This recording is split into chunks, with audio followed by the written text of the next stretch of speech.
Hello students, today I am going to start the very first chapter of class 10th physics, which is light, reflection and refraction.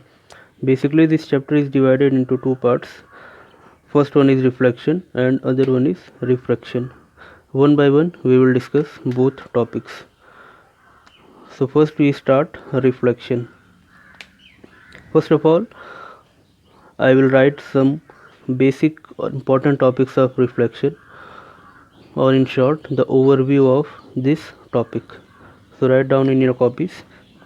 ये reflection में क्या क्या पढ़ेंगे हम, इसको मैं यहाँ पे नोट करने जा रहा हूँ. आप अपने अपने कॉपीज़ में इसको पॉइंट वाइज नोट कर लीजिए.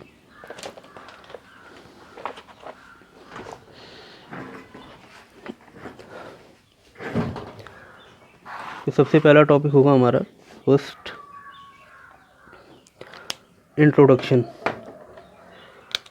Introduction about the chapter.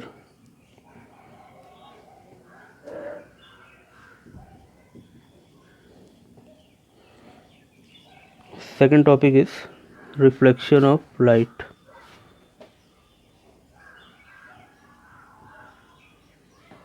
Reflection of light.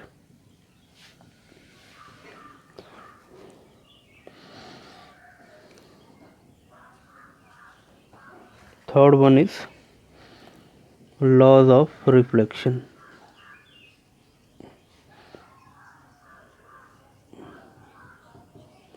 ये पॉइंट वाइज जिस तरह से हमने इसको नोट किया है वैसे आप इसको नोट कर लीजिए अपनी कॉपी में, ताकि हम वन बाय वन इन सभी टॉपिक्स को एक एक करके डिटेल में डिस्कस करेंगे. Fourth topic is image.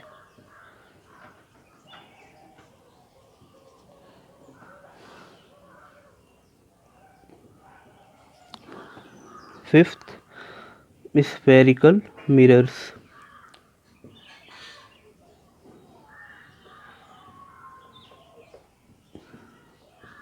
Spherical mirrors और ये टॉपिक सबसे ज़्यादा इम्पोर्टेंट है, इसमें मिरर्स के बारे में देखना है. सिक्स्थ कुछ इम्पोर्टेंट टर्म्स होंगे मिरर से रिलेटेड, कुछ बेसिक टर्म्स होंगे वो यहाँ पे देखेंगे. Important terms.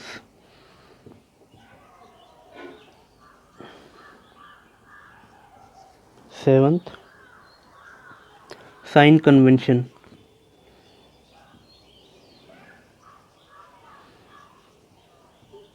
साइन कन्वेंशन का मतलब जब इनसे रिलेटेड न्यूमेरिकल्स आएंगे तो उसमें साइन क्या क्या यूज़ होंगे वो इस टॉपिक में बताया जाएगा.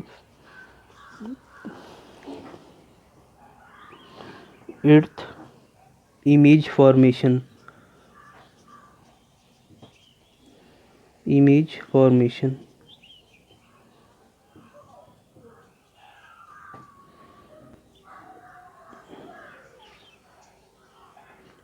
ये हमारे 8 टॉपिक हो गए. नाइन्थ टॉपिक होगा हमारा यूजेज ऑफ मिरर्स. मिरर्स के क्या क्या यूज़ है. Usage of mirrors.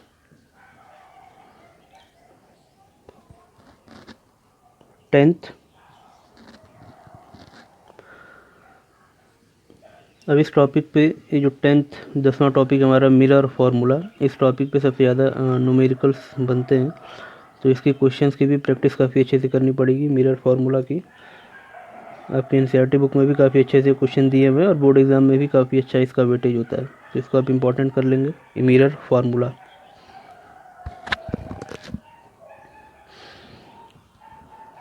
तो लास्ट टॉपिक होगा इस टॉपिक का, इस पार्ट का, रिफ्लेक्शन का, वो है मैग्नीफिकेशन.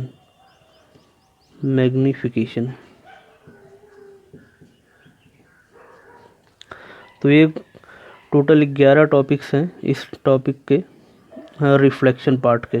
ठीक है, पहले हम वन बाय वन इन सभी 11 टॉपिक्स को कवर कर लें, फिर इसके बाद हम इस चैप्टर के दूसरे पार्ट पे आएंगे जो है रिफ्रैक्शन. तो आप इसको नोट कर लीजिए कॉपी में, फिर हम अपना चैप्टर स्टार्ट करते हैं.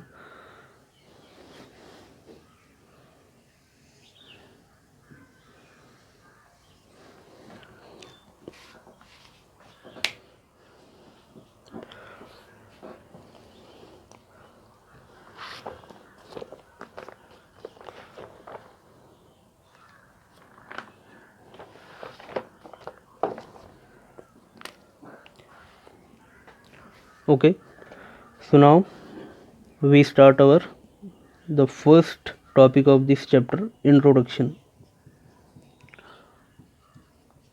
इंट्रोडक्शन समझना ज़रूरी है. इस चैप्टर के बारे में क्या क्या चीज़ें हैं वो इंट्रोडक्शन से पता चलेगा.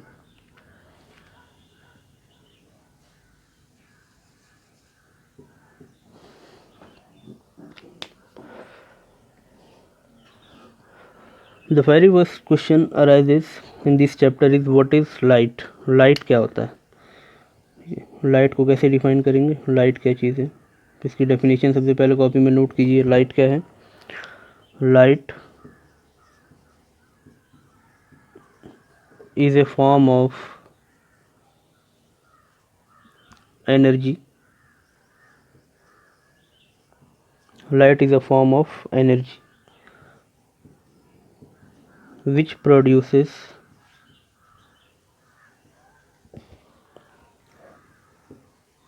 the sensation of sight.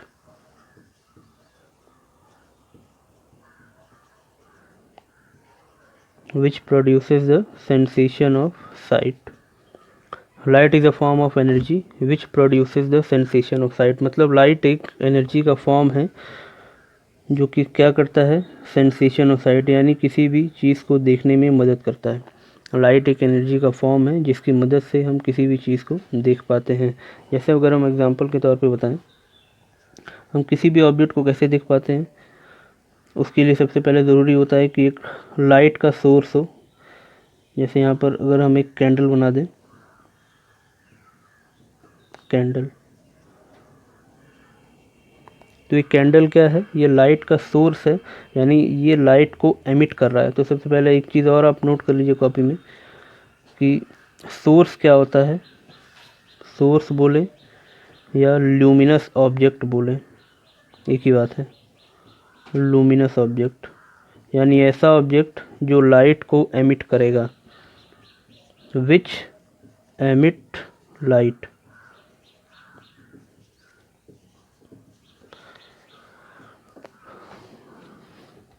यानी ऐसा ऑब्जेक्ट जो लाइट को एमिट करेगा उसको हम बोलेंगे सोर्स. जैसे एग्जांपल पे हो गया कैंडल, और भी एग्जांपल हो सकते हैं. जैसे बल्ब हो गया, बल्ब भी लाइट को एमिट करता है. सन भी लाइट को एमिट करता है. तो ये सारे के सारे ऑब्जेक्ट हैं या लुमिनस ऑब्जेक्ट इनको बोला जाता है. सिंपली सोर्स भी बोल सकते हैं, सोर्स ऑफ लाइट. ये लाइट इटसेल्फ अपने आप में एक इनविजिबल चीज़ है ना, लेकिन लाइट के प्रेजेंस में हम अदर ऑब्जेक्ट को देख सकते हैं. जैसे ये कैंडल है, यहाँ देखिए, ये कैंडल लाइट को एमिट करेगा, यानी लाइट इसमें से निकलेगी. अब ये लाइट जाके किसी और ऑब्जेक्ट पर, सामने वाले किसी और ऑब्जेक्ट के ऊपर फॉल होगी. जैसे हम कहेंगे यहाँ पर एक टेबल है, मान लिया हमने इस तरह से. अब ये लाइट इसके ऊपर जाके फॉल होगी.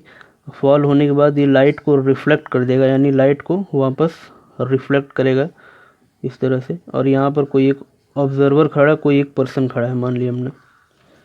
अब ये लाइट सीधा जाके इस पर्सन की आइस में एंटर हो गई, ये तब जाके ये जो पर्सन है ये इस टेबल को यानी इस ऑब्जेक्ट को देख पाएगा.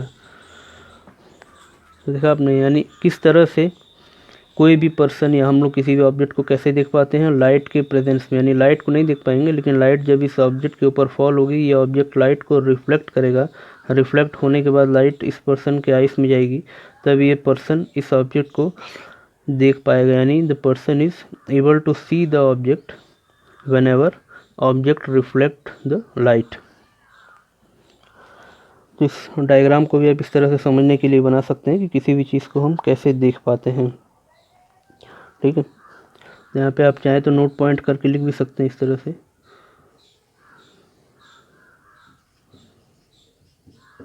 नोट पॉइंट में आप लिखेंगे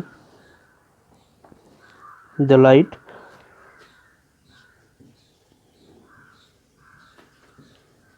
itself इज इनविजिबल. यानी लाइट अपने आप में इनविजिबल है, उसको हम देख नहीं सकते, लेकिन उसके प्रेजेंस में हम अदर ऑब्जेक्ट को देख सकते हैं. The light itself is invisible but it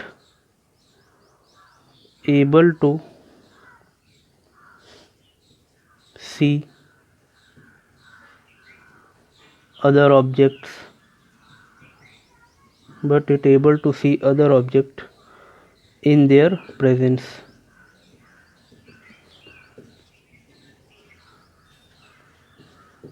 able to see other object in their presence, अपने प्रेजेंस में, अपनी मौजूदगी में ये किसी और चीज़ को देखने में मदद करती है। और उसके लिए क्या होना चाहिए कि लाइट उसके ऊपर फॉल होगी। अच्छा, अब एक इम्पॉर्टेंट पॉइंट इसमें और है नोट करने वाली, कि ये जो ऑब्जेक्ट है जहाँ पे हमने बनाया, इस ऑब्जेक्ट को ये पर्सन देख पा रहा है। ये पर्सन तभी देख पा रहा है जब लाइट को ये रिफ्लेक्ट कर रहा है ना।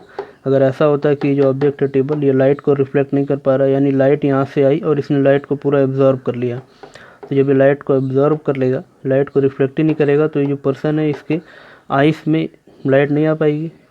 जब लाइट नहीं आएगी तो ये इसको नहीं देख पाएगा।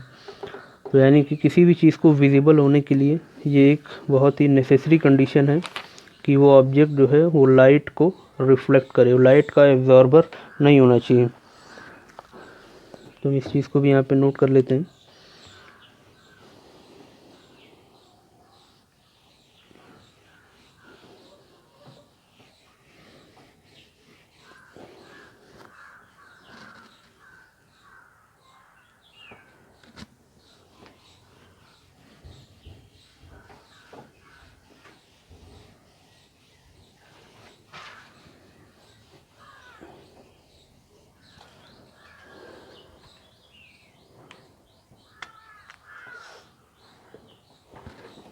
Note point: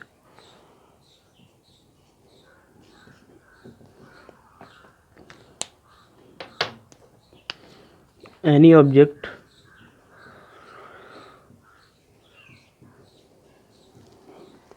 which reflect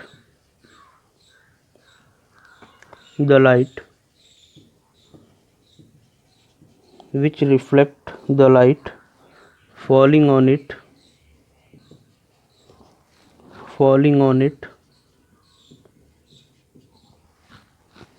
is visible to us.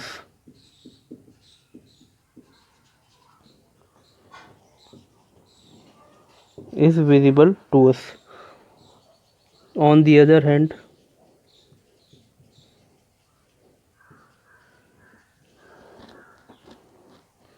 if an object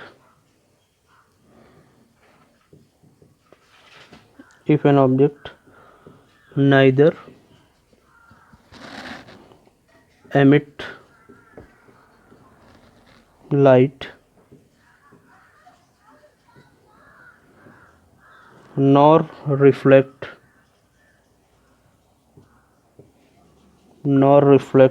the light falling on it,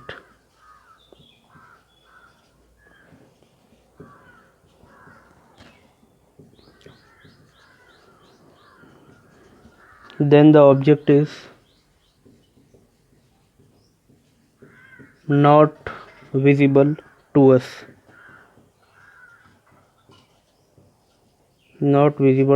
us. So this is a very important point. Note down in your copy.